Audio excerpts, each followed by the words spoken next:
আজকে আমরা আলোচনা করব স্ট্রং ভার্ব এবং উইক ভার্ব নিয়ে। কীভাবে আমরা স্ট্রং ভার্ব চিনব, কীভাবে উইক ভার্ব চিনব।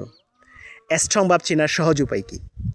যেসব ভার্বের ইন্টারনাল ভাওয়েল চেঞ্জ করে ওই ভার্বটাকে আমরা পাস্ট ফর্ম এবং পাস্ট পার্টিসিপল ফর্মে চেঞ্জ করি, ওই ভার্বগুলোকে বলি আমরা স্ট্রং ভার্ব। যেমন রাইট, এখানে যে ইন্টারনাল ভাওয়েল আছে আই, এটাকে আমরা চেঞ্জ করে পাস্ট ফর্ম বা পাস্ট পার্টিসিপল ফর্মে পরিবর্তন করব। রাইটের পাস্ট টেন্স হচ্ছে রোট, পাস্ট পার্টিসিপল ফর্ম হচ্ছে রিটেন।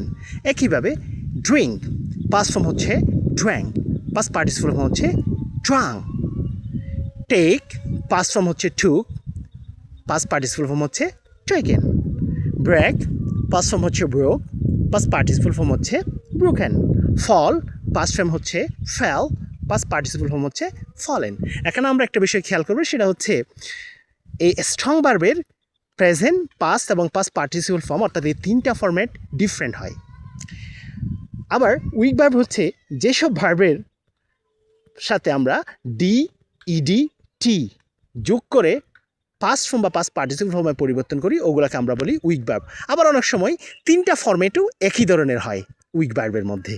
যেমন প্লে, প্লের সাথে যখন আমরা ইডি যোগ করি ওইটা হয় past tense, played. Past participle form হচ্ছে প্লেড। একইভাবে ওয়াক, পাস্ট ফর্ম হচ্ছে ওয়ার্কড, পাস্ট পার্টিসিপল ফর্ম হচ্ছে ওয়ার্কড, অর্থাৎ ইডি যোগ করে।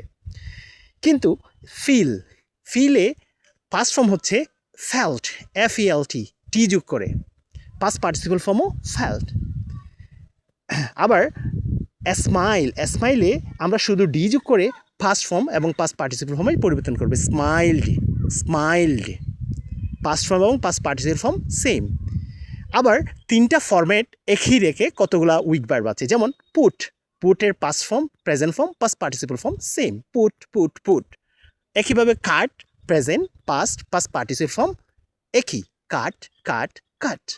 তার মানে আমরা বলতে পারি ডি, ইডি, টি যোগ করে যেসব ভার্বগুলোকে আমরা পাস্ট ফর্ম বা পাস্ট পার্টিসিপল ফর্মে পরিবর্তন করি ওই ভার্বগুলোকে উইক ভার্ব বলি। আবার কিছু কিছু উইক ভার্বে কোনো ফরম্যাট চেঞ্জ হয় না, অর্থাৎ একই ফরম্যাটেই থাকে। ধন্যবাদ।